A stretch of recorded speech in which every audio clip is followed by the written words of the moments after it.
Avi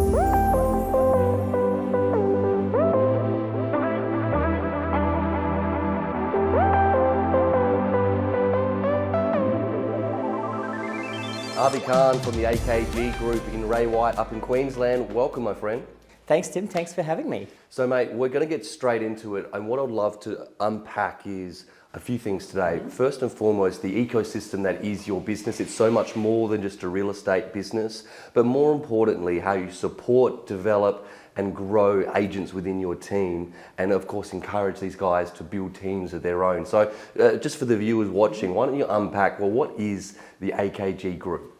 The AKG Group, our main role is real estate, but we wanted to make it bigger than just real estate. We wanted to support our agents, we wanted to support our clients and keep them in the ecosystem. So our real estate group looks like 3 offices, 4 names.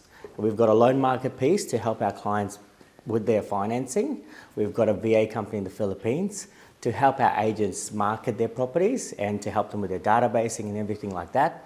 And we've also got a law firm that helps our agents transact and that keeps our clients happy because we have got in-house solicitors ready to service them.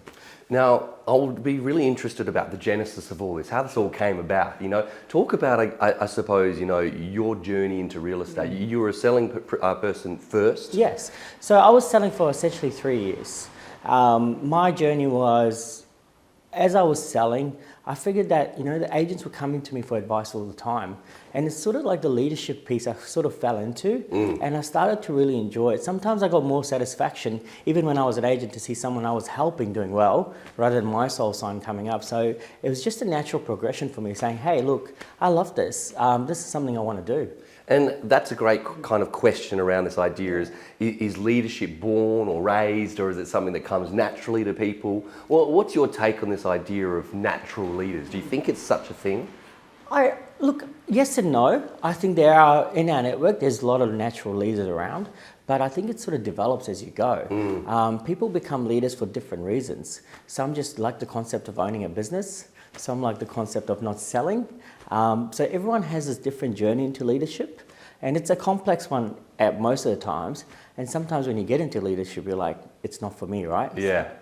I would love to pause on this moment where, okay, so you've transitioned out of, you've got some success selling yourself, you're taking care of yourself, your own sort of entity, and now you've got to start caring for others. Yes. What was the biggest learning, the oh shit moment when you first sort of got out there and realised, wow, this wasn't what I thought it was going to be? I think the first week, essentially, when you open the doors, you know, when you get out of bed, you got all these bills that you haven't even done anything yet. You got to pay the bills, right? And I think the critical moment for me is when I opened my doors and 9 people walk through as agents, property managers, admin. And you look at it like, first thing you say, can I actually afford this? And why are these people coming? Because then you got different responsibilities. You're not just in charge of your own career, but you sort of become the guidance for them as well. And they've put so much trust in you that you're like, okay, what do I do to make them grow? What do I do to make them happy? So it's your responsibility, you feel it, to actually make these people successful. They trust you to actually employ them, but that actually comes back to them. Yes. Well, essentially what happens is when people leave businesses, they don't leave for commission, they don't leave for fun. They leave leaders to join other leaders. So that's the way I always perceive it. I'm like, if someone's joining me, they're joining for me. I have a duty of care to them now, to make sure we have fun, to make sure we have money, to make sure we take care of their clients as well. I love that. So it's your job to grow these people, but it's also your job to create an environment which is actually conducive to having a good time, to actually being a place they want to spend time. Let's talk about, I guess, how you've developed that, right? Sure. Do you remember, I suppose, the first, I would like to talk both ways, the first flop and the first success when it came to trying to develop culture? Look, I think culture is it's a very unique beast in itself. What you have to realize as a leader, it can't be just you. That's the first thing you have to realize. Culture is grown by your team more so than you. You can dictate it, you can say, this is what I want in my business, this is the way I want to go. But it sort of takes a life of its own when you start hiring people. So the first thing you have to do is be very careful who you hire. So I don't just hire on GCI numbers or how long someone's been in the industry. I hire on the fact that, are they a sponge, are they willing to learn? Are they willing to adapt to what we want in our office? So there's a lot of different things that come into play with the culture piece.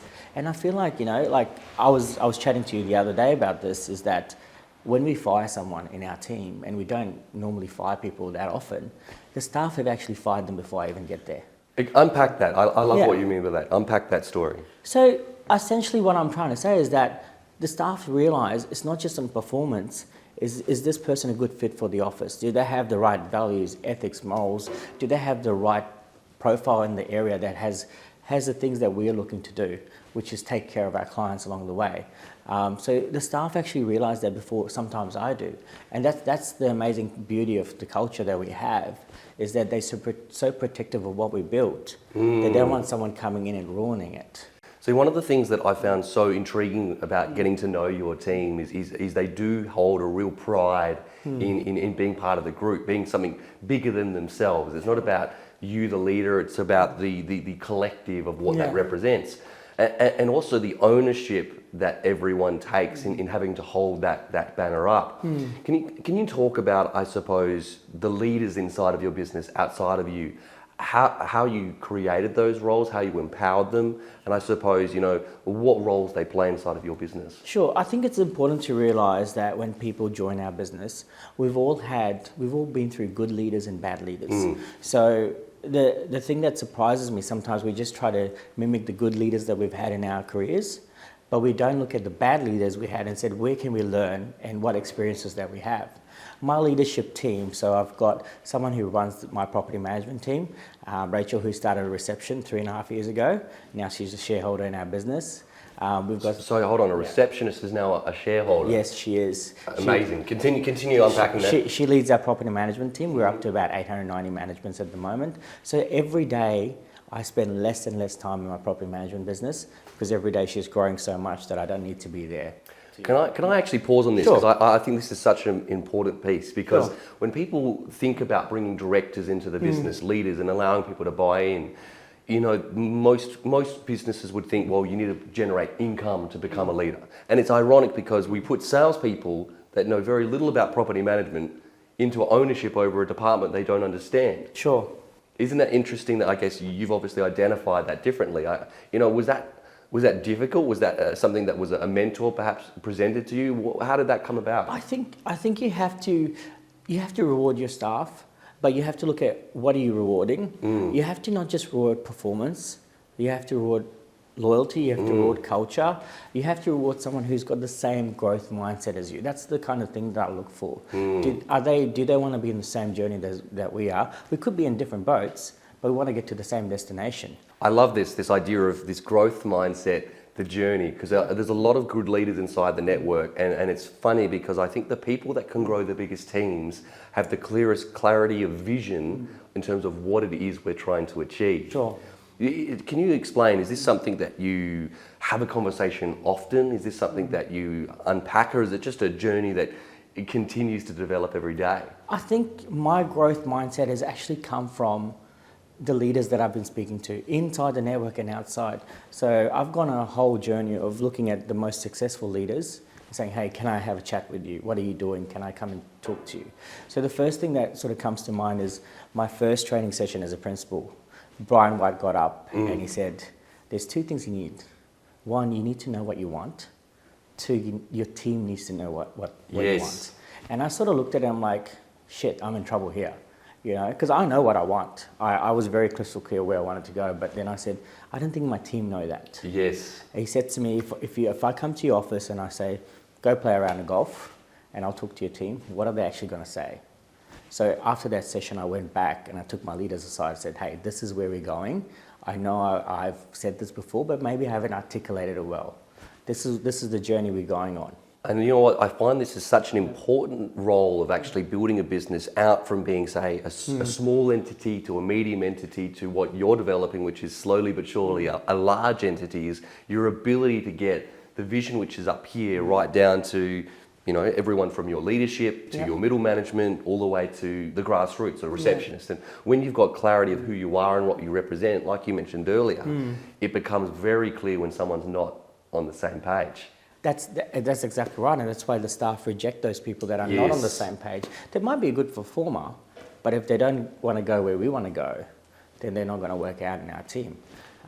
That's fantastic. Yeah. Okay, so I want to come backwards. So you said you've got someone that's running your property management pod. Yes. Continue to unpack the leaders. So I've got someone who runs my whole admin. I call her my operations manager. Literally, she's the gatekeeper. So she's in charge of all my businesses and make sure all the admin functions are worked well. All the staff who we hire are recruited properly and ingrained properly in the business, and essentially working on every single business that we have and making sure it all runs in unity together.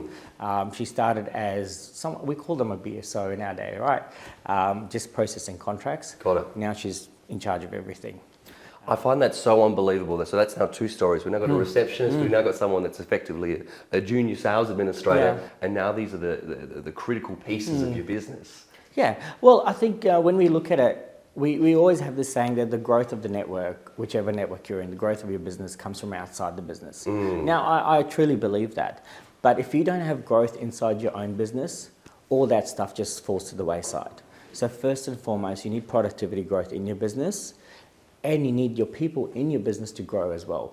100%. Whether it's a different role, whether it's more responsibility, whether it's more money. So you can't have one or the other. It's not a mutually exclusive concept. It has to go hand in hand. So we're very aware of that. So we want to make our people grow as well as bring in great performance from the outside as well.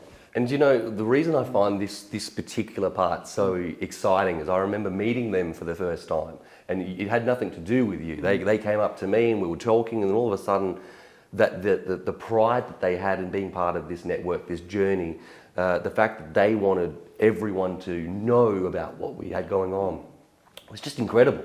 Well, you essentially, I think that comes from empowering people. Like I empower my leaders, my leaders empower our people. So you create more bandwidth if you have leaders and people that can do that on your behalf. You can't do everything in the business. So they feel so part of it that they want to grow it as much as I am. You know, so that comes from everyone having that same mindset of how can we grow? Yeah. And this comes down to this question of recruitment. Yeah. And the reason I raise this is because these girls were out there and they were trying to recruit every single person. not necessarily saying you have to work here, but more because they were just sharing such an incredible vibrance for the culture. They're just like, this is what we are, man. You want to jump on this train. It was quite an amazing thing to see from someone that wasn't the principal. But I would like to talk about recruitment from outside the industry in, but empowering, I suppose, examples like this. Your best recruiters are actually your people. First and foremost, you have to create advocates. If you're in an industry, if you're in a network, if you're a business owner, if your people are not happy, if they're not seeing the praises of the business, not so much your leader, the business, forget about recruitment. So recruitment's crucial, but you have to create advocates in your business because you know what? Your staff are on the grassroots more than you. They know more people than you. I'm not sure if they know more people than me at the moment, but you know, they do know more people than you in terms of the agents.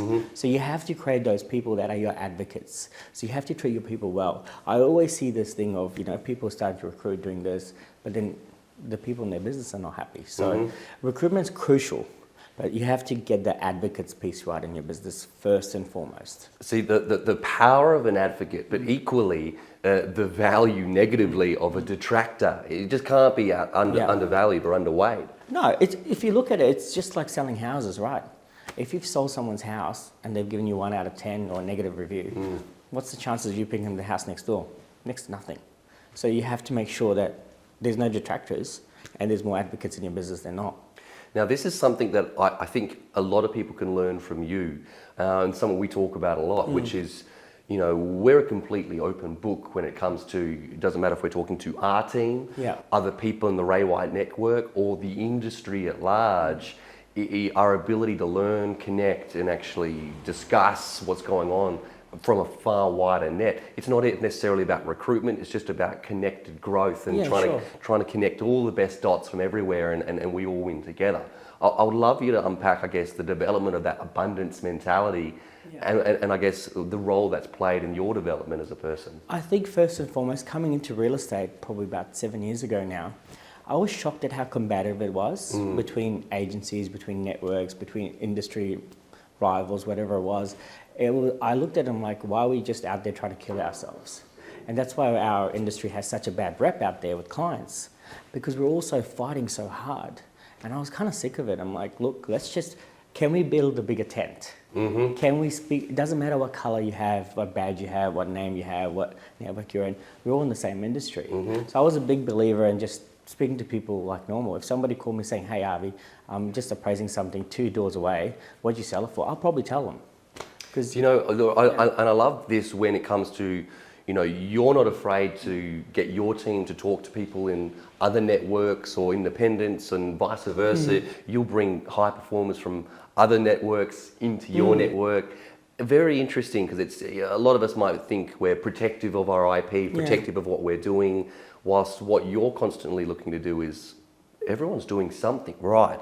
Let's 100%. find out what that is. 100%. I mean, I do get a lot of people asking why you've got that person from that network coming in, that network. You're actually doing yourself a disservice if you just stick to just what you know. We have, overall, our office, a group might have 15%, 20% market share, 11% market share. What are the other 80% doing that we're not? Mm-hmm. Because they're doing something right. You've got to admit it. Mm-hmm. We can't just be sitting there thinking we're the best or our office is the best. We don't need to talk to anyone. Things change so quickly. How are you going to recruit if you don't know anyone? 100%. How are you going to recruit if you're just so anti the other brand or the other competitor? We don't have to be combative. We can all get along. That's the image I want my staff to portray, and that's what I want them to walk as well every day. 100%. That we can talk to people. We can go out and say, hey, let's have lunch or let's have dinner. Or, what are you working on? How's that going for you? We don't have to kill each other out there.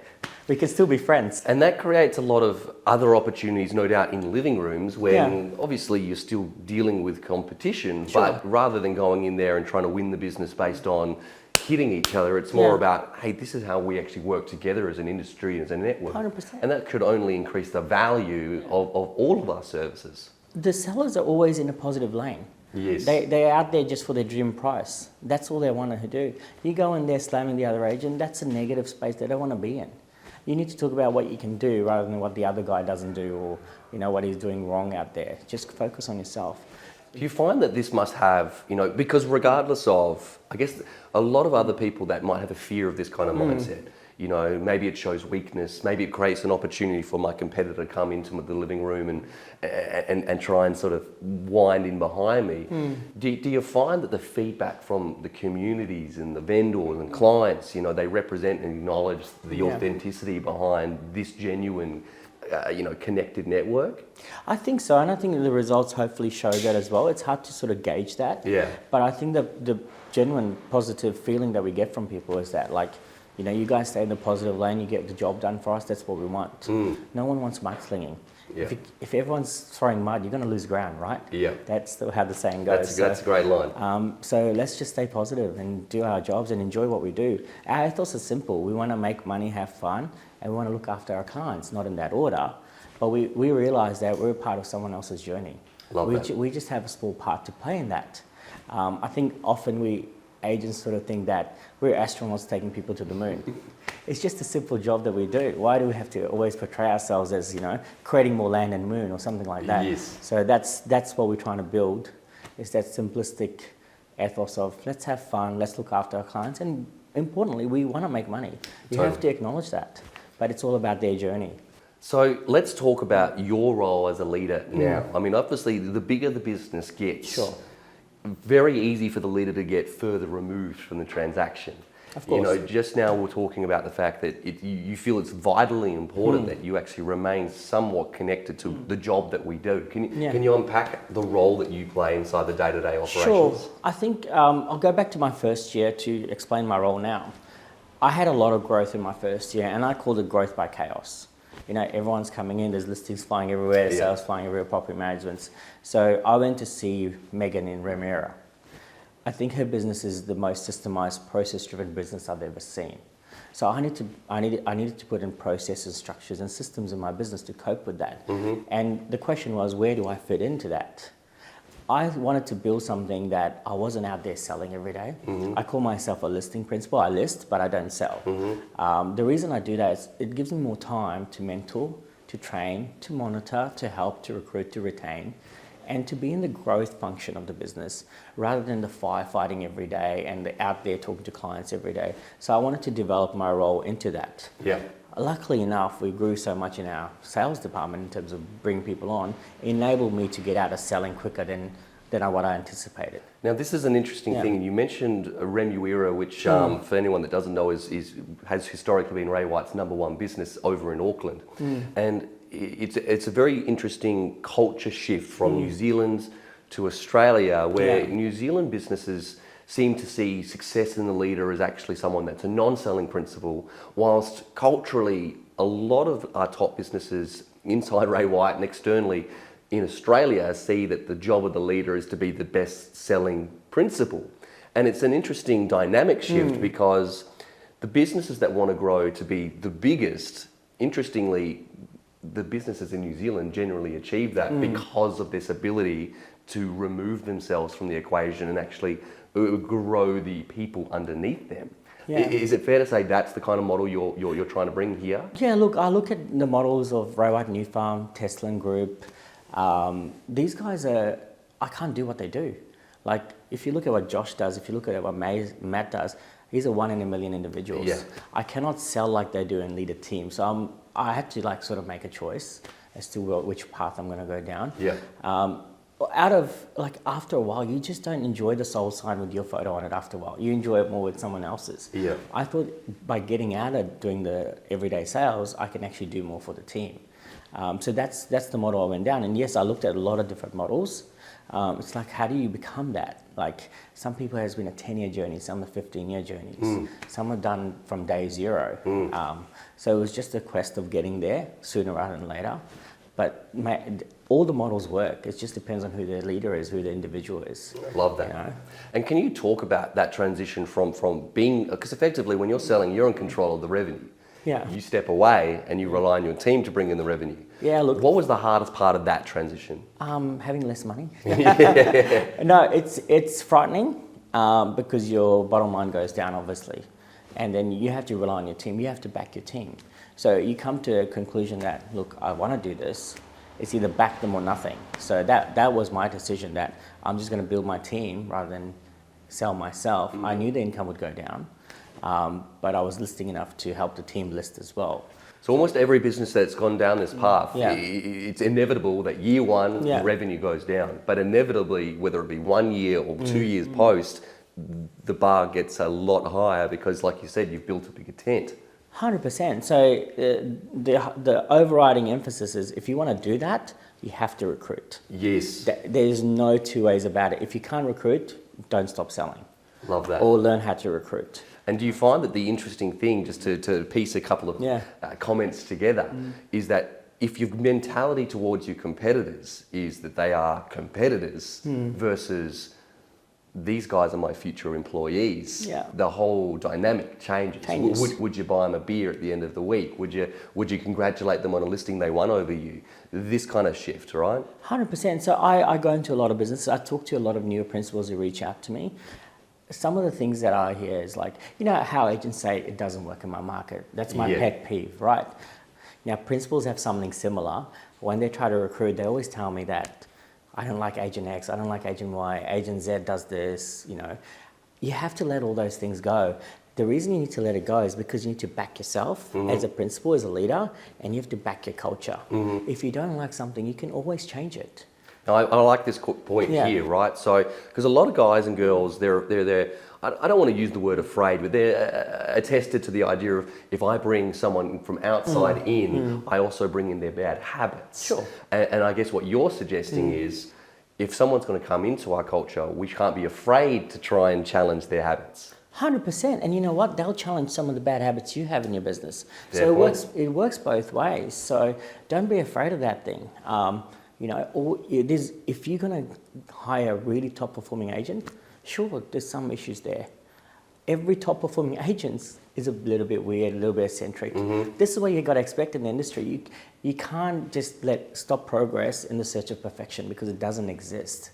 You know, think about it when you're an agent. What were you like? Yeah. You know, so you got Easy to forget that if you're removed from the transaction. 100%. Yes. So you got to go back and say, look, let's back myself. Let's back my culture. I want to be a leader, so I need to do this. But also be open to listening. So if someone's coming from another business, surely is there something that they might have done better? Is there something that we can learn from them too? 100%, and that's what when we opened, we had agents coming from about 6 different agencies. I call it a huge melting pot of ideas, of the way to do things, you know. So we came up with what works for us, depending on who was joining us. And I'm interested in the actual conversation, you know, during the recruitment phase, the process. I mean, this sounds very encouraging. If I am talking to you, you know, not everyone's sitting there broken, Avi, help me. A lot of the guys are actually doing pretty well. 100%. And surely having someone that's open to saying, hey, look, if you come here, we've got some pretty cool things, but we're actually open to listening to your ideas too. You must find it a lot easier to encourage people to make the jump. Yeah, look, it's becoming easier now that we're bigger. We can actually show them what we've done. We can show the journey of our agents, show how we've got agents that started with 2-3 sales and now doing 60, 70. It becomes easier as you go. But there's some really good competitors out there, really good leaders out there. You can't go in saying, this person's this, this, and this. You always have to talk about what you can add to their business. Whether it's someone they just want to come and have fresh air. Yes. Or they want training. We really believe in our training systems. We train our agents every week and every month.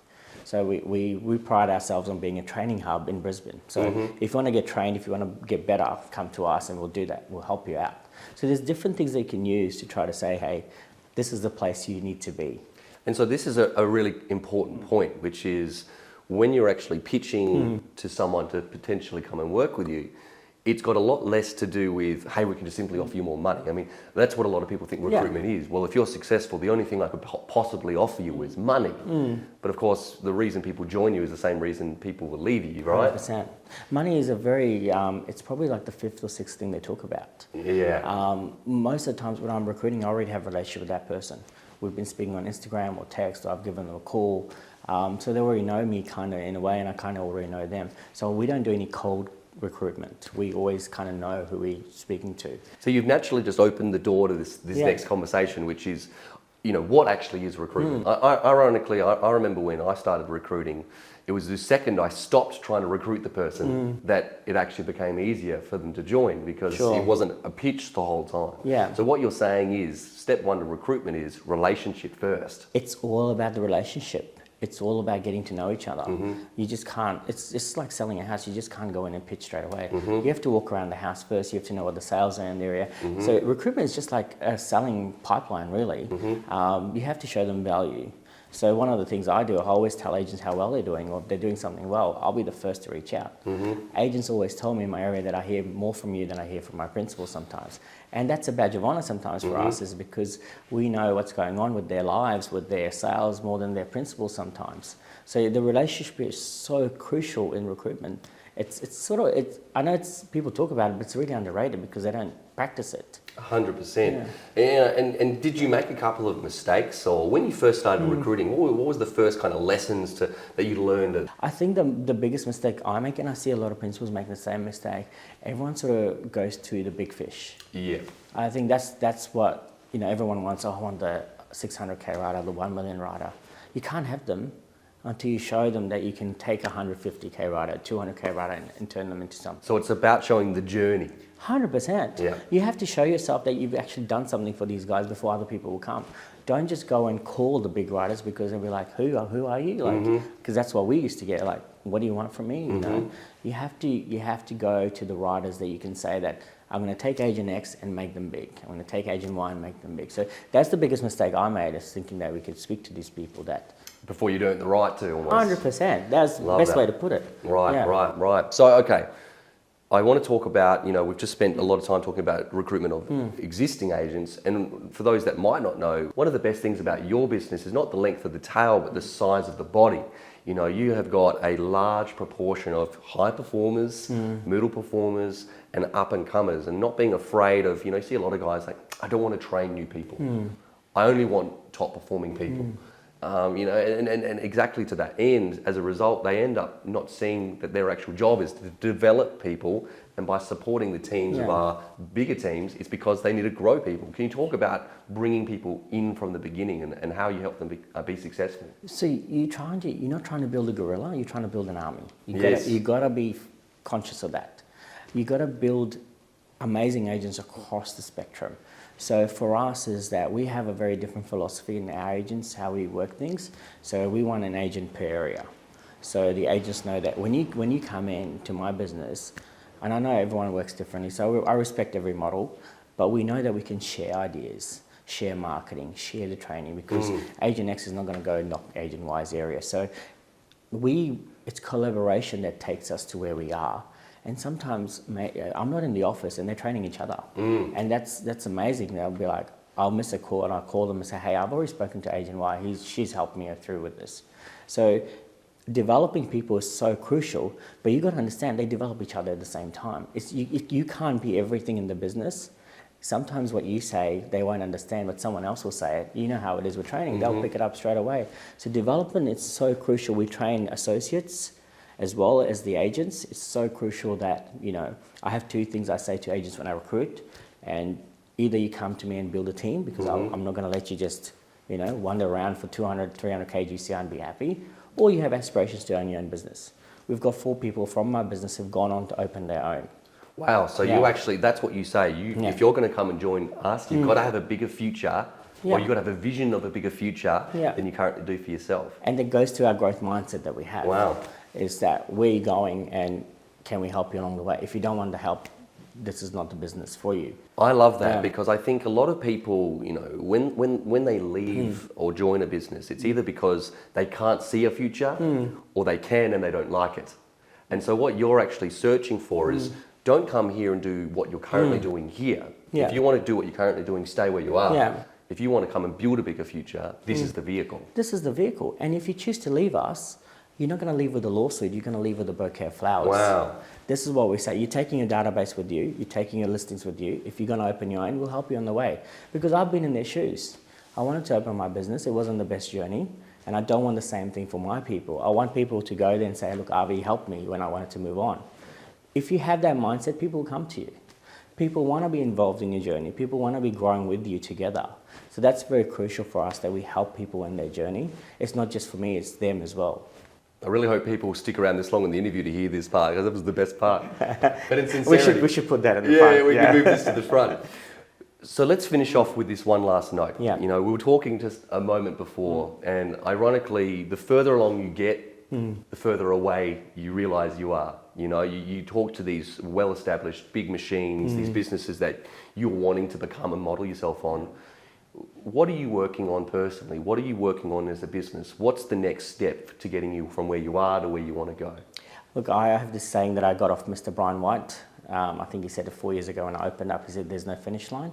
I believe he said that yesterday as well. And that's what we feel like. We feel like we've just started our growth. I said to my staff before I got here, it's the end of our beginning. Where are we going now? It's going to be defined by our staff and me as well. So it's a team effort to say where we're going. We'd love to sell 1,000 a year. We'll probably finish at 800 this year. I think when we get to 1,000, there's a flywheel effect that comes in that automatically generates everything else. We want to grow our commercial arm. We want to make sure that our property management business keeps growing. And we want to be the best in Brisbane. One of the main reasons we're in this network is that we've got people to chase. That's I've said that to you before, is that we're very much goal oriented. We need to know who we're chasing. Is it Rowa Canberra? Is it Rowa New Farm? Is it Rowa Double Bay? Is it Rowa Remuera? We need someone to aspire to be, and that's where we're going. I mean, we've got future plans and goals, but we just want to be the best where we are. Amazing. Avi, you've been very generous with your time. Thank you. We've learned a lot today. Appreciate you, my friend. Thanks, Tim. Thank you so much for having me. No worries at all.